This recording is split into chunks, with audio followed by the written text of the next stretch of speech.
Hello friends, मेरा नाम दीपक sir और आप देख रहे हैं डीएस गुरुजी। और इस डीएस गुरुजी के क्लास में आज मैं हिंदी में ध्वनियों के उच्चारण के स्थान के बारे में बात करूंगा। किन ध्वनियों का उच्चारण किन जगह से किया जाता है, किस स्थान से किया जाता है। इसमें सबसे पहले मैं बात करूंगा वर्ग की। क वर्ग, च वर्ग, त वर्ग, ट वर्ग और प वर्ग। सब वर्ग कौन से वर्ग की ध्वनि को कहां से उच्चारित करते हैं, तो ध्यान से देखिए, बोर्ड पे समझ में आ जाएगा। वर्गों के नाम, इन सब वर्गों के नाम के बारे में चर्चा किया गया है। कंठ, तालु, मूर्धा, दंत, ओष्ठ, नासिक, कंठ, तालव्य, कंठोष्ठ और दंतोष्ठ। आगे उच्चारण स्थान, किनको मैं कहां से उच्चारित करता हूं, उनके बारे में बताया गया है। इसको कंठ से बोला जाता है, तालु से, मूर्धा से, दंत से, ओष्ठ से, नासिक, कंठ और तालु, कंठ और ओष्ठ, दांत और ओष्ठ, इन सब से इनको उच्चारित किया जाता है। अब ध्यान से देखिएगा, देखिए क ख ग घ अंग्या ह अ आ अ, इन सब वर्णों को उच्चारित करने के लिए आप अपने हाथ को गले पे रखिए और बोलिए क ख ग, यानी इन जिन वर्णों को बोलते समय हमारे गले से आवाज आती है, कंठ से आवाज आती है, ऐसे वर्ण को हम कहते हैं कंठ व्यंजन। आगे चलते हैं तालव्य व्यंजन, तालु व्यंजन। जिन वर्णों को बोलते समय हमारी जीभ हमारे तालु को टच कर दे, हमारी जीभ जो है तालु को छू दे और छू के जब आवाज निकलती है तो ऐसे वर्णों को हम कहते हैं तालव्य व्यंजन। जैसे बोलिए च, ऐसे कंडीशन में आ जाइए जैसे मुझे च बोलना है लेकिन आवाज बाहर ना निकले, लेकिन आप कंडीशन में रहे कि च बोलना है मुझे, जैसे मैं बोलना हो, देखिएगा च च, मतलब आवाज निकाल नहीं रहे, बस च की एकदम कंडीशन में है कि अब लगा कि मुझे बोल ही देना है च, तो आपकी जीभ आपके तालु को टच कर रही है। उस कंडीशन में ऐसे वर्ण को हम कहते हैं तालव्य व्यंजन। यहाँ पे बताया गया है तालव्य व्यंजन कौन कौन से हैं। इसके बाद आता है मूर्धा व्यंजन।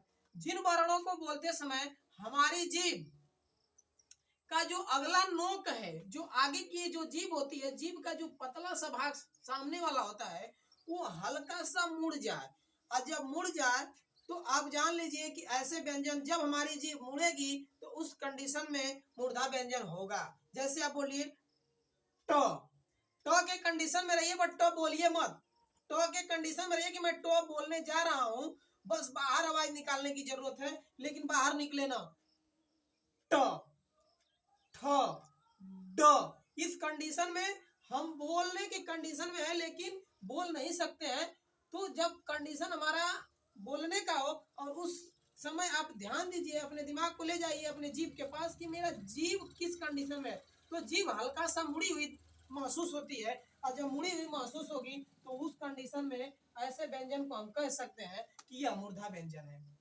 आगे मैं बात करता हूं दंत व्यंजन की तरफ।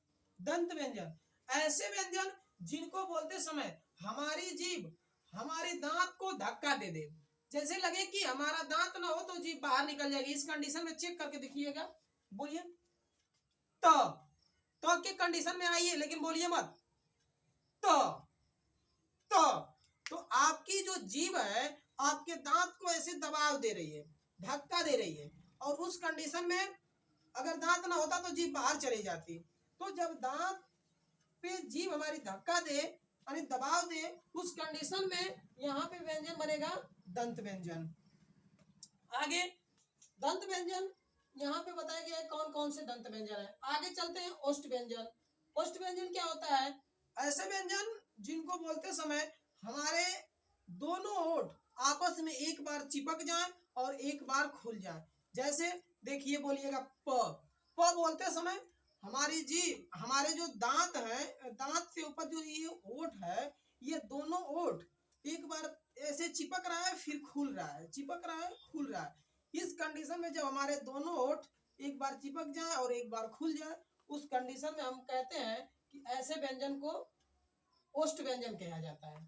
नासिक व्यंजन की बात करें तो ऐसे व्यंजन जिनको नाक से बोला जाता है, जैसे आप बोलेंगे सर नाक से कहाँ से बोला जाएगा, तो नाक से बोलते समय हमारी बोलने पे ध्वनि जो निकलेगी वो नाक से हल्का सा महसूस होगी कि नाक से निकली है। जैसे बोलिए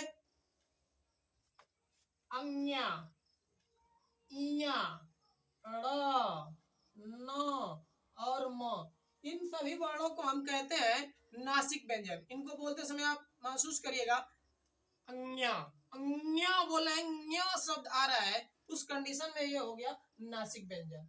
अब आगे चलते हैं कंठ तालव्य, जिनको हम कंठ और तालु से बोलते हैं, वो यहाँ पे ए और ऐ है। कंठोष्ठ व्यंजन हो ओ है और औ है, और दंतोष्ठ व्यंजन आपके पास वो और फ है।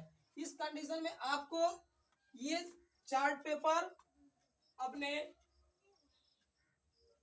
रफ कॉपी पे एक बार, दो बार, तीन बार बनाइए और इसको लर्न कर लीजिए, याद कर लीजिए। जो भी समस्या होती है कमेंट बॉक्स में मैसेज करके आप पूछ सकते हैं, इससे भी शानदार तरीके से बताया जाएगा अगर आपको समझ में नहीं आएगा तो।